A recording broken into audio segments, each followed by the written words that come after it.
Shalom a todos. Hoy estamos con un invitado especial, el doctor Edwin Silva, con quien estaremos hablando del libro de Shemot, trayendo una introducción corta, breve, pero espero que nos inspire a todos a caminar para allá tras para allá en este maravilloso libro. ¿Cómo estás, Edwin? Pues muy bien, pastor, con una bonita expectativa por esta oportunidad. Gracias por la invitación, gracias al equipo de producción. Hablemos de Shemot. El libro de Shemot, como su nombre lo indica, al inicio del primer verso del capítulo 1, estos son los nombres en la traducción, Shemot, nombres. Es el libro que nos va a relatar la historia del pueblo de Israel, su esclavitud, el caudillo que va a liberarles, Moshe, el pacto en el Sinaí, y toda la historia maravillosa que se desarrollará en este proceso de la liberación, las plagas y demás. Es sin lugar a dudas un libro que reta al lector si todo esto es una historia fantasiosa o si realmente ocurrió. Sí, por siglos Occidente tuvo por cierta la Biblia, y a partir de la ilustración y el ascenso del humanismo, y por muchas razones que no se pueden explicar acá, pero a partir de ese periodo especialmente, pues el contenido de la Biblia empieza a ser desafiado intelectualmente, y digamos que en cierta forma se le hace bullying, y se le hace bullying académico a la Biblia y se le hace un bullying intelectual, y como prueba histórica pues fue completamente desprestigiada. Siempre que planteo este problema histórico, lo planteo como un problema ético, porque lo que le puede fastidiar a la gente de pronto es la moral que está en el libro y las implicaciones de aceptar su verdad. La forma más fácil de desafiarlas, porque las verdades éticas y morales pues son intangibles y uno no las puede someter, lo mismo la fe. Pero lo que está allí implícito como aparente relato histórico, eso sí es sujeto de validación, es sujeto de prueba, y allí es donde ha sido especialmente atacado el libro, para decir que no es un libro histórico, que no tiene elementos históricos, que es un libro de propaganda, que es un libro que es una tradición inventada, y que todo lo que está allí consignado es para justificar realidades políticas posteriores. Más o menos ha sido la calumnia. Entonces, el relato más importante del que se desprende y se articula en todas las realidades de Israel especialmente, pues es el relato del Éxodo, porque es el hito fundacional de Israel. Entonces, al atacar ese hito mencionándolo como un mito y no como una realidad histórica, y no quiero decir que en esto la gente allá lo haya hecho a la ligera, no, lo que pasa es que es un tema que académicamente es muy complejo de abordar, pero sin duda uno puede evaluar que la carga de la prueba siempre ha estado en contra y no se le ha dado un beneficio de la duda al texto, sobre todo en el siglo XX y sobre todo en los últimos 50 años, pues todavía más, digamos, hay mucha reactividad en torno a aceptar esto como una verdad histórica. O sea, tú estás diciendo que las consecuencias políticas posteriores, una manera muy interesante de llamar a Israel. Es decir, el libro del Éxodo nos va a ubicar en la creación de Israel, el nacimiento de la nación de Israel, y por eso es que este libro es odioso a aquellos que en la ilustración, aquellos que en los tiempos modernos dicen Israel es un invento, Moisés no existió, este libro es para reevaluar. ¿Qué podemos encontrar en la ciencia, qué podemos encontrar en la historia que nos ayuden a atacar este tipo de argumentaciones? Bueno, realmente el nodo de confusión en el que se ha sucedido todos los hechos y que ha confundido a arqueólogos y a los científicos de la historia, a los historiadores científicos, es Éxodo 1:11, que dice allí: entonces pusieron sobre ellos comisarios de tributos que los molestasen con sus cargas, y edificaron para el faraón las ciudades de almacenaje de Pitón y de Ramsés. Hay un contexto geográfico, sí. Hay el nombre de unas ciudades, y aquí obviamente entramos en el campo del histórico. Sí. ¿Qué dice la historia al respecto de estas ciudades? Pues, ¿existieron, no existieron? Existieron, y ahora Pitón y Ramsés fueron, o sobre todo Ramsés, fue una ciudad que fundó el faraón Ramsés II el Grande, uno de los faraones más importantes de la historia de Egipto. un perfecto antagonista en el relato, o sea, un megalómano, etcétera, Pero, y Ramsés existió por un periodo muy breve, entre el año 1200, el reinado de Ramsés fue desde 1290 y muere en 1213 a.C., y la ciudad para el año 1100 a.C. ya había desaparecido. Entonces, esa ciudad de Ramsés estuvo allí en la parte oriental del delta, en uno de los brazos del delta, y allí Ramsés puso primero su padre, su palacio de verano, y luego Ramsés su ciudad capital. Entonces, como el libro menciona que Ramsés es la ciudad donde sucedieron los hechos, pero el libro nunca menciona el nombre del faraón, entonces se dice, esto sucedió en la época de Ramsés. Y cuando los arqueólogos se han despelucado, porque en esto la profesión de los historiadores y los arqueólogos pues son muy serios, pero han buscado las pruebas en los sustratos arqueológicos y en los eventos y en los monumentos. No va a coincidir con los tiempos de Ramsés. No va a coincidir, no encuentran ninguna prueba. De hecho, el periodo, Ramsés tuvo el periodo de gobierno más largo de todo el Imperio Nuevo en Egipto. Es decir, nunca nada lo debilitó. Los hijos murieron, pero no de plagas, murieron porque Ramsés vivió tanto tiempo que sus hijos se murieron. Entonces, no parece ser un lugar histórico apropiado. Además, el nombre Ramsés aparece en la Biblia también en Génesis, en Bereshit 47:11, cuando dice que Yosef llevó a Jacob a vivir a la tierra de Gosén, a lo mejor de la tierra de Gosén, a Ramsés. Entonces, pues hombre, si estamos aceptando que la historia de Yosef pues fue muchos siglos atrás, pues claramente, y menciona la Biblia a Ramsés, pues esto es lo que corresponde a lo que los académicos llaman un anacronismo de modernización.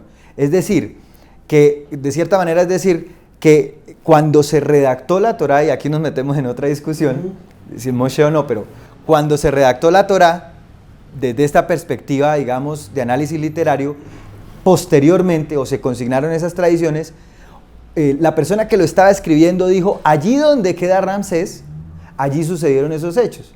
Es como decir... una referencia. Sí, decir hoy, aquí en Bogotá sucedió algo, pero estamos hablando de algo que sucedió hace 700 años, pero no tenemos un nombre para llamarlo, lo que sucedió hace 700 años antes de que Bogotá existiera, pues lo ubicamos en Bogotá, pero simplemente para dar un marco de referencia geográfico. Es un anacronismo de modernización, y debajo de la ciudad de Ramsés, en los sustratos arqueológicos inferiores, existe una ciudad que fue excavada por uno de los arqueólogos más importantes del mundo, que es el doctor Manfred Wittag, que se llama Avaris, que fue la capital de los Hicsos, pero que además, desde antes de que los Hicsos la usaran como capital, es una ciudad que era un asentamiento semítico en el delta del Nilo. Estaba lleno de semitas, es decir, de cananeos, es decir, probablemente de protoisraelitas, de las tribus, de aquellos nombres, y allí hay toda una serie de, si uno corre el relato del Éxodo, no en el año 1200 a.C.,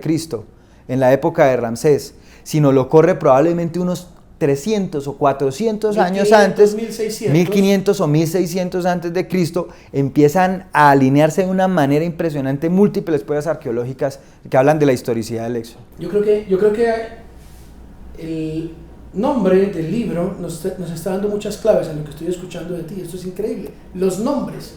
No necesariamente podría estarse refiriendo a los nombres de los hijos de Israel, sino a los nombres que van a aparecer aquí, que hacen trastabillar a todos los estudiosos, a todos los arqueólogos. Imagínate que van a aparecer los nombres en la Brida Hadashah, el nuevo pacto, el pacto renovado, de dos personajes que es un misterio, mencionados por Pablo en Timoteo, Janes y Jambres. En el libro de Isaías, en capítulo 30, también hay como una mención extraña, haciendo referencia a una ciudad de Janés, pareciera en la profecía de Isaías. Obviamente esto no es una afirmación, refiriéndose a Egipto. Entonces, de pronto lo que tú estás diciendo es que nunca va a cuadrar el tema de los estudiosos de la arqueología con el relato bíblico, porque se están fijando en nombres equivocados, sí, en señor. Tiempos distintos. Pues tal cual, pastor. Es decir, cuando se desafía la historicidad del Éxodo, se desafía además entonces la historicidad de Moshe, de la existencia de Moisés. Y, ¿sí? y deslegitimando a Moshe, Deslegitimando. pues toda la historia. Pues todo, el judaísmo en sí. Exacto. El judaísmo en sí. Mismo, la nación de Israel. Sí, digamos que ha sido más un tema de humanismo que antisemitismo, pero nunca deja de existir un tufillo antisemita en todo esto. Pero creo que es más un tema de humanismo que otra cosa. Y claro, cuando uno trata de buscar un marco de referencia histórica para Moshe es como en los cómics, es decir, la tesis, la antítesis, el héroe y el antihéroe, entonces, pues entonces el marco de referencia histórico del relato del Éxodo necesariamente es la historia de Egipto, y entonces cuando intentamos preguntarnos cuál es el nombre del faraón del Éxodo, pues nos encontramos con un escollo tremendo, porque no sabemos cuál puede ser el nombre, pero precisamente toda la discusión, y por eso el elemento bisagra es entender quién fue la figura histórica del faraón al que enfrentó Moshe, porque precisamente ha sido el nodo de confusión, el lugar de confusión donde los arqueólogos han trastabillado buscando en un lugar que no es, un lugar histórico que no es, que es el reinado de Ramsés.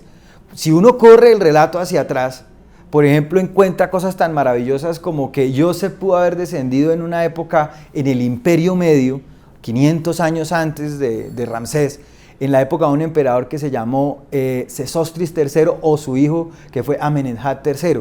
Y muchas pruebas arqueológicas empiezan a suceder para sincronizar, por ejemplo, que el visir de Amenemhat III construyó un canal que hoy en día se le llama Aunoy Bahar Yosef, es decir, el canal de Yosef. El siervo de este faraón construyó un canal que llevó su nombre para inundar una zona de 90 kilómetros cuadrados para hacer agricultura extensiva. Cosas de ese tipo. O que, por ejemplo, poco después de eso está la evidencia del papiro de Brooklyn, donde existen nombres, una lista de esclavos, y estos son testimonios del Imperio Medio, no del Imperio Nuevo. Es decir, 500 años atrás. La esclavitud sucedió 500 años atrás de lo que pensamos empezó. ¿Qué se halló en el papiro de Brooklyn? Ese papiro va a hablar básicamente del tema de los nombres. Nombres de esclavos, nombres como Menashe, Isaacar, Sifra. El nombre de la partera aparece allí como el nombre de una esclava. Es más, aparecen las versiones femeninas de estos nombres con una proporción mucho mayor, es decir, eran muchos más nombres de esclavas que de esclavos. Una alusión indirecta a que había habido una intervención algo había sucedido con los varones. Y de hecho hay pruebas arqueológicas que muestran que la proporción de cadáveres femeninos es mayor que la de cadáveres masculinos en esa época, y cosas de ese tipo. ¿Qué fecha puede tener el papiro de Brooklyn o el famoso papiro? El papiro de Ipuwer, las admoniciones de Ipuwer. Pues estos papiros fueron encontrados, si no me falla la memoria, pues en el siglo XX, pero son del periodo del Imperio Medio. El Imperio Medio se caracterizó por una floreciente literatura en Egipto, es de hecho... 909 fueron encontrados, pero se cree fueron... Pero estos papiros son del periodo del Imperio Medio de Egipto, es decir, de hace más de 3.500 años. Que eso sí nos ubica en un contexto... distinto al que habíamos buscado antes. Y por ejemplo, las admoniciones de Ipuwer, pues que tienen un contenido que obviamente ha sido considerado como un relato literario, no como una verdad histórica, pero dice cosas como que el río se llenó de sangre, como que hay una revuelta de esclavos. En este vamos a encontrar las plagas, casi que en su mismo orden. Casi que en su mismo orden en el papiro de Ipuwer, sino que nunca fue aceptado por los egiptólogos como una prueba, porque los egiptólogos buscan las pruebas en el periodo de Ramsés y no las aceptan. No las aceptan en un periodo mucho anterior. Y ahora, si uno va mirando, pues, entonces, ¿cuál fue el faraón? ¿Cuál fue el faraón? Para el periodo de la dinastía decimosegunda, que es la dinastía a la que pertenecieron Sesostris III y Amenemhat III, había una línea familiar de sucesión. Pero en la dinastía decimotercera, Egipto ya empieza a entrar en un caos y se empieza a preparar ya para lo que fue la dinastía decimocuarta, que fue en el momento en el que empieza el segundo periodo intermedio, un periodo de caos. La dinastía decimotercera tiene 50 faraones. O sea que determinar cuál fue el faraón que los esclavizó, no. Pero que hubo un cambio de dinastía y alguien que pudo olvidar la historia de Joseph, lo pudo haber. Y luego, de hecho, en el periodo de los Hyksos hubo varios faraones, algunos de ellos pudieron haber sido los que terminaron de completar ese proceso de esclavitud y a los que los israelitas, y sobre todo Moshe, enfrentó. Hay un faraón en los Hyksos que se llamó Yanas. Y pues casi que es homófono del nombre Janes, de Janes. El libro de Yashar dice que estos fueron dos adivinos, dos magos que enfrentó Moshe. ¿Serían los mismos? Pero sería el mismo faraón al que ¿Serían los mismos Janes y Jambres que dice sí. 2 Timoteo 3:8? Doctor, para concluir, porque esto es maravilloso, usted menciona algo. Ahora, esto es una hipótesis, y hay mucho más, pastor, hay mucho más. Hay un velo en los académicos, en algunos es un velo pues, de inercia académica, inercia cognitiva, es decir, el conocimiento se construye por lo que otros han dicho y son décadas, siglos ya de construir un relato de interpretación y romper esa inercia no es fácil. Y en otros casos, porque evidentemente hay una reactividad, hay una desconfianza al texto, y hay hasta razones de todo tipo para desafiarlo. Pues definitivamente es el libro de los nombres. El libro de los nombres. Hemos mencionado cualquier cantidad de nombres, hemos hablado de ciudades, hemos hablado de interpretaciones que hacen los estudiosos de hechos que evidentemente no ocurrieron en el tiempo de los nombres que ellos piensan que sucedieron. Sí. Es decir, la Biblia, si bien no es un libro de historia, pero hay historia en la Biblia. Hay historia en la Biblia.